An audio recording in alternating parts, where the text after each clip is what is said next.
I've always loved walking in the countryside. There's something about the quiet, the simplicity of it all that makes me feel more at ease. It's one of the few comforts left in my life after the divorce.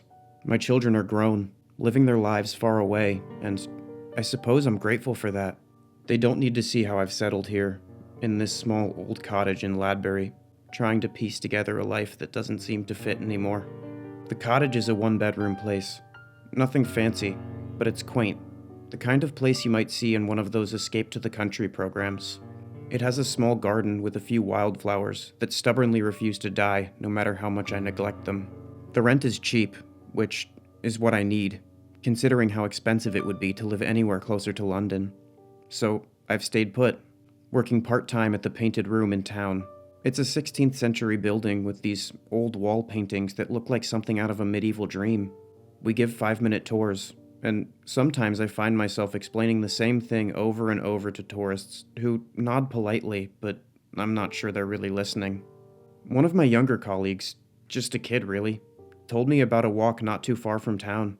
He described it as having fantastic views, a place he thought I would appreciate given my newfound interest in the local countryside.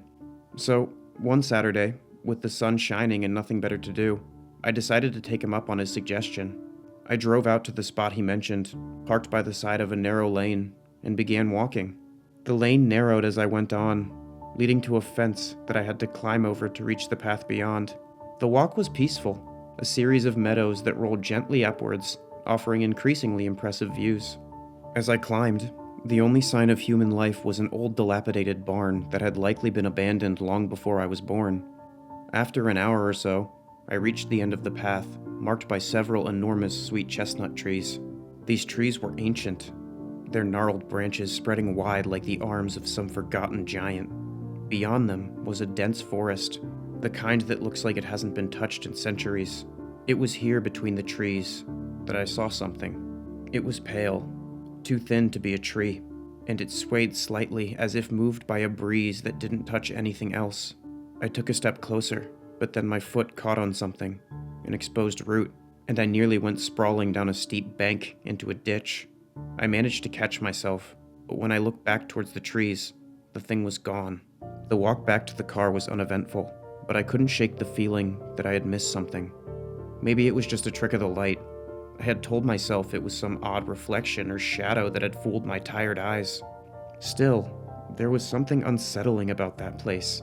Something that clung to me even as I returned to my quiet cottage. That night, as I got ready for bed, the unease from earlier began to fester. I imagined what it would be like visiting that place beneath the chestnut trees now in the dark, and I was shocked by how much that thought unsettled me. The image of that pale swaying figure haunted me, growing larger in my mind as the darkness deepened around me. I climbed into my bed trying to push the thoughts away, but they lingered like a bad taste. When I finally closed my eyes, it was as if I never left that place. I was back at the foot of the hill, the ancient trees looming above me. It was so vivid, so real that for a moment I thought I had somehow been transported there. I opened my eyes and found myself back in my bedroom. I laughed, nervously brushing it off as an overactive imagination, but when I closed my eyes again, there it was, the meadow, the trees, and the dark forest. But only this time, the thing was there too, closer than before. It stood at the edge of the tree line swaying gently, its pale form almost glowing in the twilight. I could see it more clearly now. It wasn't a tree, and it wasn't human. It was something else. Something that shouldn't have been there. I snapped my eyes open again, panic rising in my throat. My bedroom seemed darker, more oppressive, the shadows creeping into the corners of my mind. I tried to calm down by telling myself it was just a dream, nothing more. But when I closed my eyes for the third time, it was closer still. I spent the rest of the night in a state of restless terror, fighting to keep my eyes open, afraid of what would happen if I let them close. Every time I nodded off for even a second, I would find myself back in that place, with the pale thing inching closer and closer. By the time the sun rose, I was a wreck. My thoughts were jumbled, my nerves frayed. I needed to know what was happening to me. Was it possible that I had left something of myself behind in that meadow? Something that the pale thing was now trying to claim?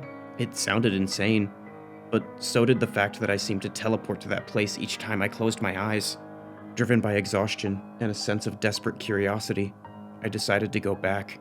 Maybe if I returned to the spot, I could somehow set things right, reclaim whatever it was I had left behind. I grabbed my coat, barely pausing to think, and headed out the door. The drive was a blur, my mind too cloudy to focus on anything other than getting back to that place. When I got there, the sun was just rising, casting long shadows across the land. I walked through the meadow, my steps slow and deliberate, until I reached the chestnut tree. The memory of the pale thing was still fresh in my mind, and I kept my eyes on the forest, half expecting it to appear again. But nothing happened. I stood there feeling foolish, like I'd been chasing a nightmare. I took a step back ready to leave when my foot caught the same root, and this time, I wasn't so lucky. I tumbled down the eroded bank, landing in the ditch with a sickening thud. Pain shot through my body, and I realized with growing horror that I couldn't move. I was paralyzed, trapped in the very spot I'd seen in my dreams. I screamed for help, but there was no one around to hear me. My phone had fallen from my pocket, lying just out of reach at the top of the bank. It kept ringing, the sound of it mocking me. I knew it was my son. He'd planned to visit today to check on his old man and make sure I was doing okay. But I wasn't okay. I was terrified, helpless, and all I could think about was the pale thing in the trees. As the light began to fade, I tried desperately to keep my eyes open, but I was so tired, so unbearably tired, my eyelids grew heavy, and before I knew it, they had closed for the first time. There was nothing, just darkness, a blessed empty void. But then I opened my eyes, and the thing too pale and thin to be a tree was looming over me.